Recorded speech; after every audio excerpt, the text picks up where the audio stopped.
you begin to really see life as this container of endless possibility because you are getting and receiving these pieces of assurance, of connection.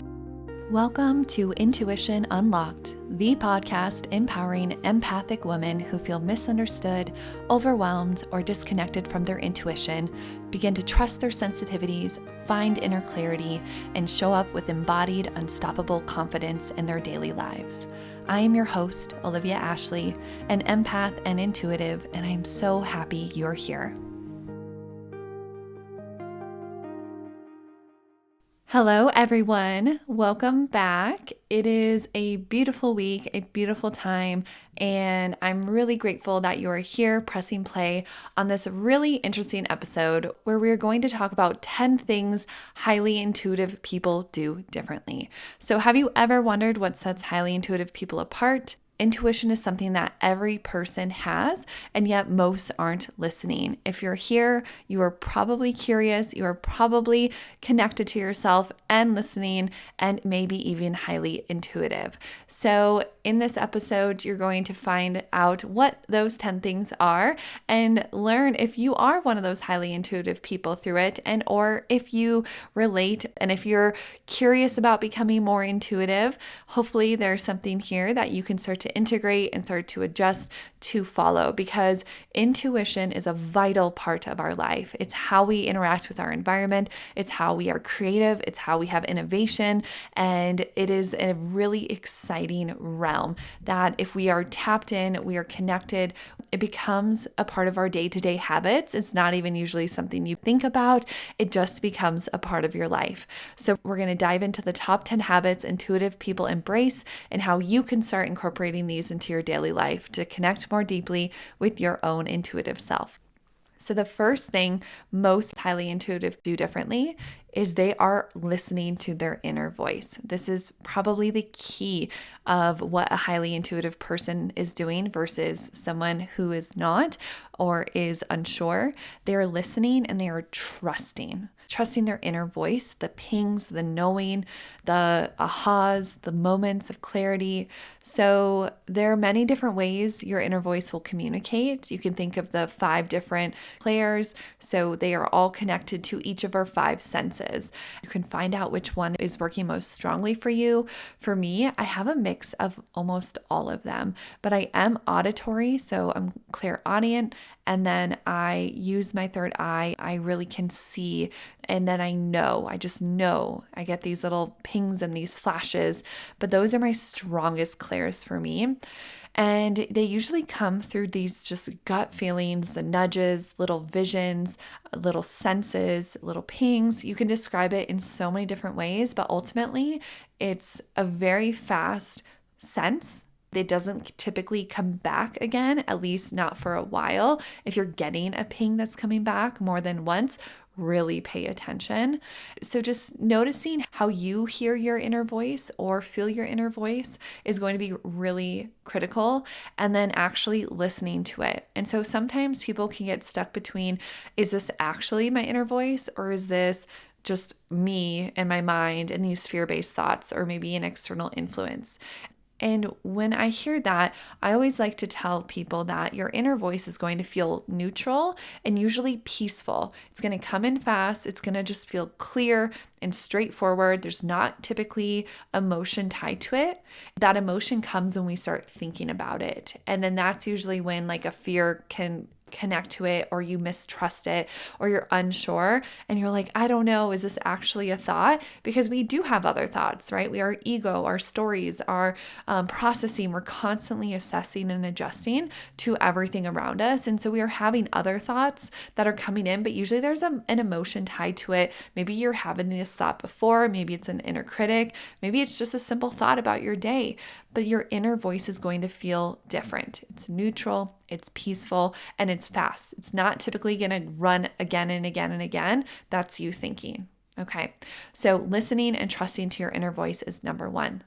Number 2 is the power of solitude. So highly intuitive people know that there is power in being in space by themselves. So this is crucial because Being in solitude allows space for you to recharge, to clear mental clutter, to be creative, to release, and give space for intuitive development. If you're always around other people, doing other things out somewhere else in other spaces, you are bombarded by a lot of other things. It's not to say you're not going to get intuitive insight or that inner voice won't come. It will. But if you want to develop intuition as a strength and as a habit, you're going to need to take time to be by yourself, to go within. I also see this as being having practices while you're in solitude to work with your subconscious space. So that's mindfulness, that's meditation, that's journaling, maybe it's music, and or doing things that you can tap into that in between, that subconscious space that will allow for clarity, pings, insight to come when your brain, your mental body can begin to subside, and you also don't have those external energies, emotions, pressures around you that can begin to affect what it is and who you are. So, making time to incorporate regular moments of solitude in your schedule is really important for both a highly empathic and intuitive person. Number 3 is understanding that creativity is a path to intuition. Creativity and intuition go hand in hand. They really cannot be separated. They are two different functions, but they are conjoined. Like I see them working hand in hand together to be this creative, intuitive, abundant, mindful human that we are. So everyone has an intuition and everyone is creative. However, I think a lot of folks ignore both of these things and don't believe that either of these are important, and that's okay. You're not here if you're one of those people, but if you're here, you are curious and intuitive and you are wanting to work with this. And so everyone's abilities are unique, their intuition, their creativity, how it works, their interests, how they express, how they get their insights, which is beautiful. I think that's like the most incredible thing, that we all function in a different way, and that's what makes us unique. That's why we're here. We need to be leaning into our uniqueness, and creativity is essential for the development of our intuition and all of our abilities. So the role of intuition and creativity should never be neglected. And same with creativity in developing intuition, right? It goes both ways, because your intuition is a core component for both the idea generation process as well as the idea evaluation process, which are both crucial phases of the creative process. And when you begin to listen and be working with your ideas, be moving forward on your creative expressions from the most simple ways and things to like the big projects that you're working on, your intuition will become stronger. You will trust yourself more. One of the biggest pieces of being a highly intuitive person is trust. Trust goes through all 10 of these topics, because when you trust yourself, you can trust your voice, your inner truth, and your knowing. And that comes and allows it to develop and become stronger, and you become friends with it, and life becomes more beautiful. It's this beautiful snowball effect. And so making time to be creative and noticing your connection to your inner voice while you're creative is highly important. So explore it, see what you're interested in, have times to be creative, and watch your intuition blossom. Number 4 is highly intuitive people know that being present plays a massive role in being a highly intuitive person. So this is really, truly mindfulness. I've talked about this actually in my last 2 episodes, these last 2 weeks. Mindfulness is such a core component into being intuitive. So staying present, staying connected, creating space to hear those intuitive insights are going to be key to being highly intuitive and just enjoying life more. So when you're highly intuitive, you are connected, you are present, you're listening. You're not always open, but you're receptive. There's a difference. You're not always seeking. There's moments that you will seek and you'll use your intuition to seek. But when you are present and you are mindful, life becomes a little bit more easeful. You're not living in the past. You're not worrying about the future. And when you're in the present, we are here. We are in this moment. We can take a breath. We can tackle whatever is in front of us. And so for me, things that help me be in the present are not multitasking, sticking to just one thing at a time. It is doing something that is bringing me here. So maybe I'm listening to something, maybe I'm working on this one thing. I love puzzles. I like journaling. I like listening to music while I'm cleaning, and it's doing one thing at a time. That would be my biggest tip, is stop multitasking so much and just be here, and you'll begin to feel more present, more easeful, more aware of your surroundings, of those senses, of those abilities, because the presence is all we really have. We think we can adjust, and yet it is the most important piece. And when we're working with spirit, when we're working with nature, ourselves, whomever, it is easiest and more supportive to be here, because then we can really hear and listen and observe. So that brings me to number 5. Highly intuitives are observers. We are very observant of our surroundings, of our feelings, of our emotions. We often will pick up subtle cues and patterns in our surroundings. It's just like we're hardwired that way. We're always perceiving, receiving, and making sense of it. I think that's what helps us be so highly intuitive, highly empathic, because we are aware. A lot of people just go about their days. They're not super aware. They're focused on one thing, driving the car, doing this task, being on their phone, and observers kind of step back. So I've been this way since I was a child. I love to just be quiet and listen. So if I'm in a car, if I'm in a class, if I walk into a store or a certain space, I am just somewhat on. I'm in the present. I am observing. I'm noticing other people. I am noticing how I am feeling. What does this make me feel or bring up for me? I am constantly aware of my surroundings, and it is a subconscious thing for me at this point. But I've noticed that it heightens your senses.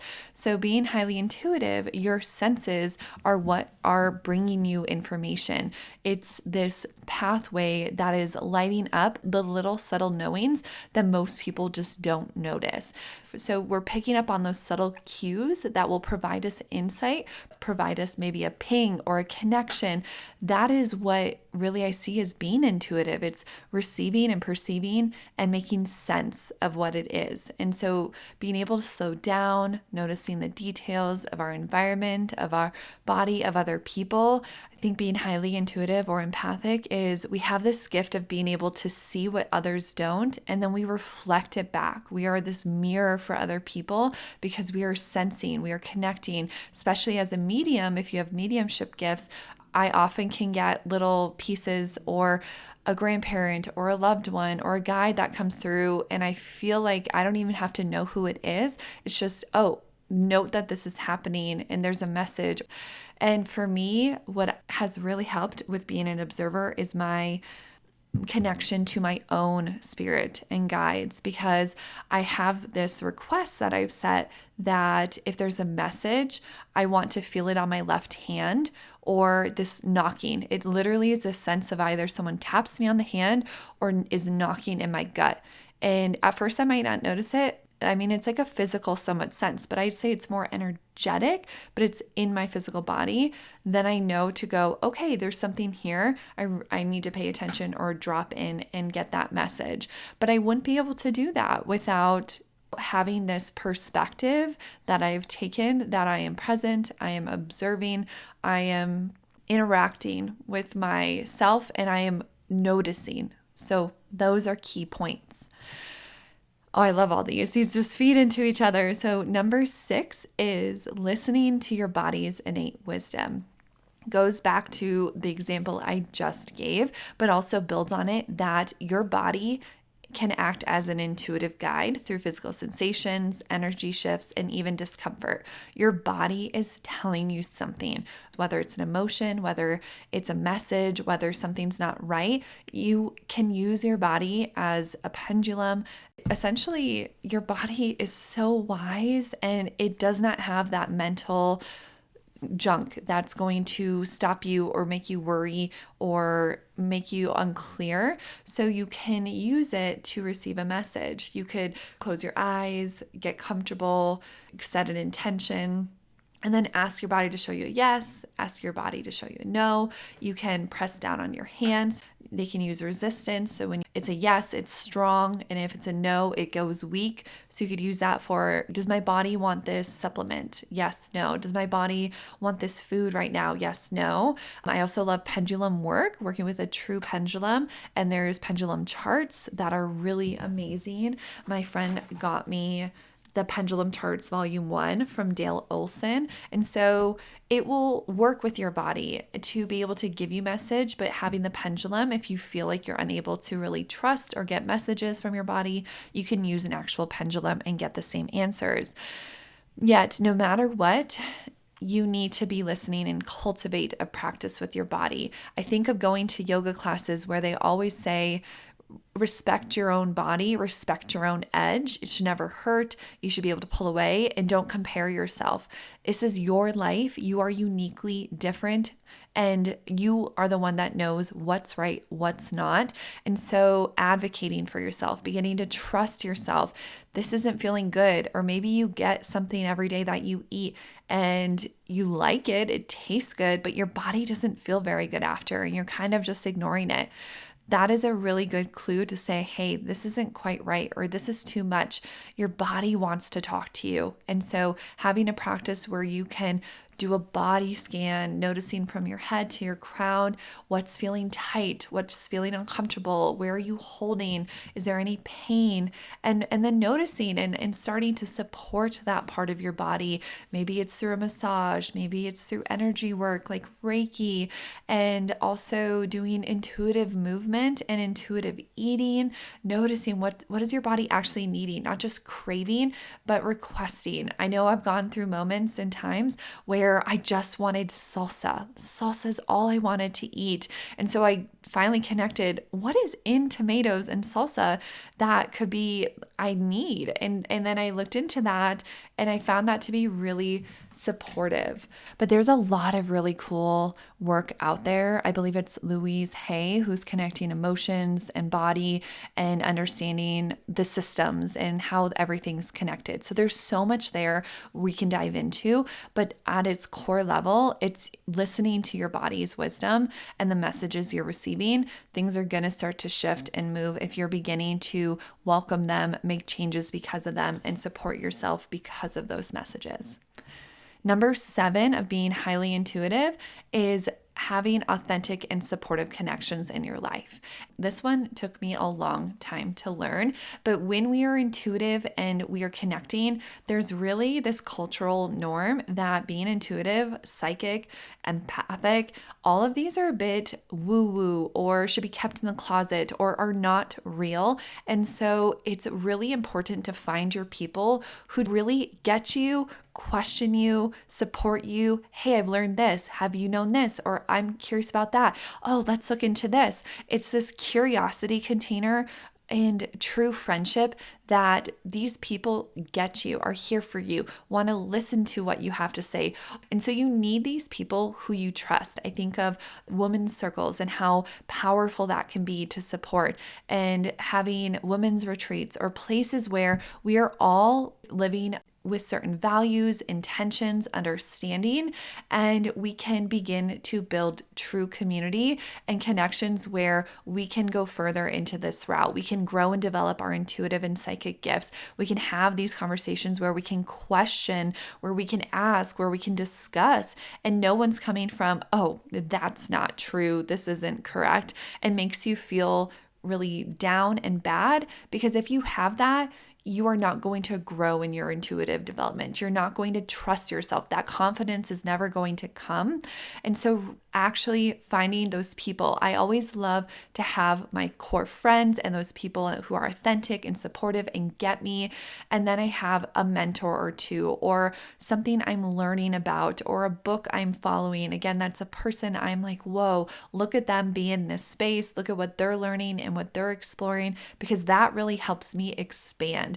I think being an intuitive and highly intuitive, it's all about development of changing of experiences. For a lot of us, we build confidence and understanding through experience. And a lot of people want to discount that or say that's not true. There's no research behind it. I love, though, in this realm that there is a lot of research that's coming behind the supernatural, behind our intuitive abilities, behind manifestation, behind our consciousness, psychology, how these are all intermingling and creating this really incredible, like, quantum jump in our belief systems, in our understanding of what is possible for us to do in this human body and as a soul and in energy. So having those people, having your core group that get you, that love you, that will listen to you through all your ups and downs, and you vice versa, is key. I would not be here if it was not for those people in my life. I love all of you. You know who you are. And for you all listening who are on this, who are dedicated and wanting to become highly intuitive and grow on your journey. So number 8, which is going to help you with all of this as well, are we trust and have relationships with signs and synchronicities. And this could be through dreams, this could be through numbers, animals, colors. There's endless amounts of signs and synchronicities and the ways your messages are going to come, but these will reveal hidden insights, messages, intuitive guidance, and even emotions. They can give us warnings, they can give us ahas, they can give us direction, support, connection, clarity. I mean, it's endless. I love, love, love signs and synchronicities because they bring magic, truthfully, into our life. And who doesn't want more magic? Magic is just endless. It's creative, it's inspirational, it's joyful, it's supportive, it's exciting. You begin to really see life as this container of endless possibility because you are getting and receiving these pieces of assurance, of connection.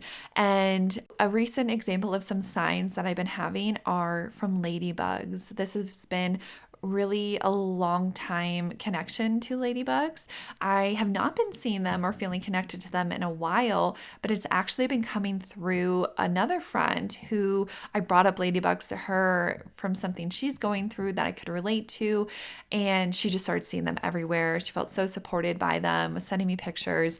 And all of a sudden, ladybugs began showing and appearing on cars, in person. Ladybugs would land on me, or I would see them in a really weird spot, or someone would say something about a ladybug. And it kind of just brought this delight, this sense of fun, this connection for what it means for me. And I felt so supported. And that's something that you can set a sign or you can request a sign.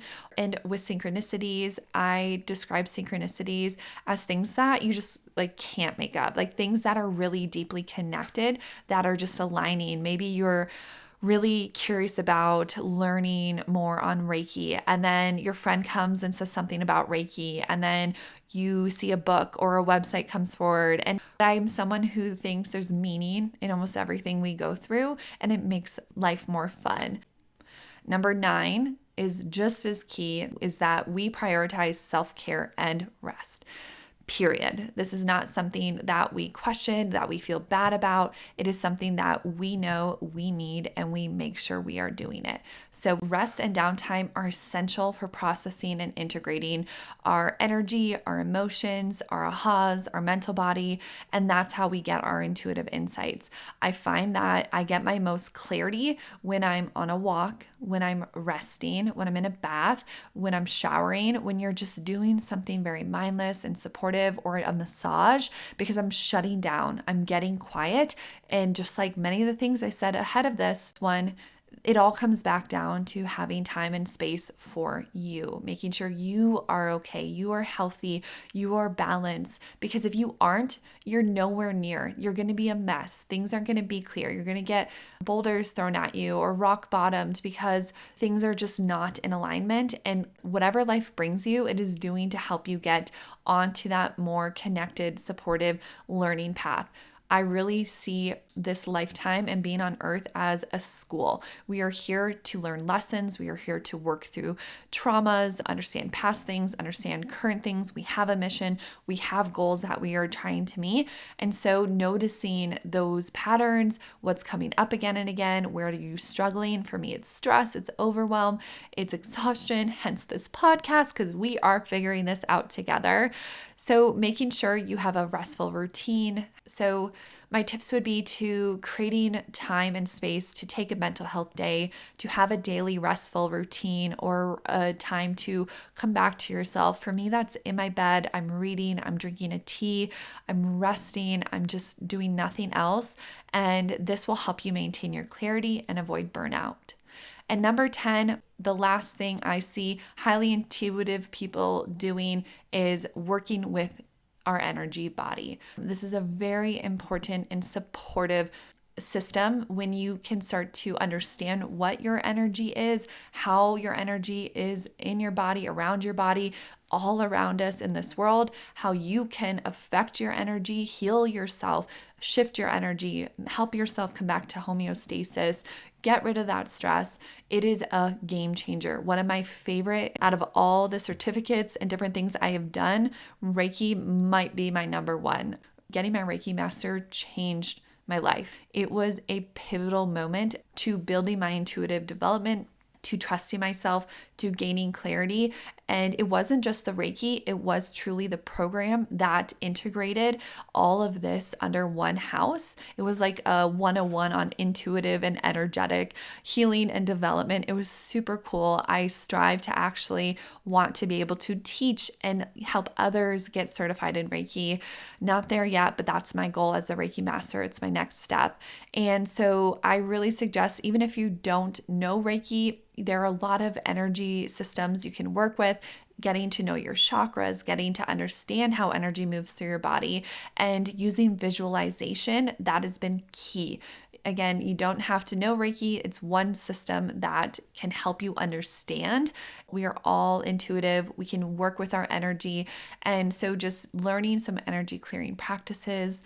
I love doing a big, beautiful bubble around our body, doing a sphere of light on the top of our crown that goes through and cleans and clears. It's about setting intention, setting a visual. You could imagine flowers blooming in your chakras. You can imagine a waterfall cleaning and clearing your energy field, but then also working with each individual space of your body. You can ask questions. What message does my arm have for me? What message does my heart have for me? And this will help you process your emotions. And you can work with a therapist or a healer if you'd like support in getting started. I think that's a really great go-to of find a system, learn the system, and then start to integrate and go from there. So I hope these 10 items that highly intuitive people do differently help you start to explore your own habits in depth. And note that there are many very practical, very simple ways that you can begin to develop your intuition even further. So look at this as a guidebook for embracing your intuitive nature and cultivating a life that can be filled with clarity, purpose, and alignment. It's small changes, it's simple choices, but it's a habit, it's a mindset, it's a practice, and it's a commitment. And if you're ready to do that, I'm excited for you because you're going to watch your intuition bloom. Thank you so much for being here. Share this with a friend or a sister who you think could use this in their life to keep developing their intuitive gifts. And I will be back next week with more. Thank you for joining me on Intuition Unlocked. If you enjoyed this episode, be sure to subscribe so you never miss a moment of insight, guidance, or intuitive inspiration. To dive deeper into our community and get access to exclusive content, head to my website at www.olivia-ashley.com and subscribe to my newsletter. You can also connect with me on Instagram at wildlyolivia for daily inspiration and updates. Remember, your intuition is your superpower. Trust it, nurture it, and let it guide you. Until next time, I'm Olivia Ashley, and I can't wait to connect with you again.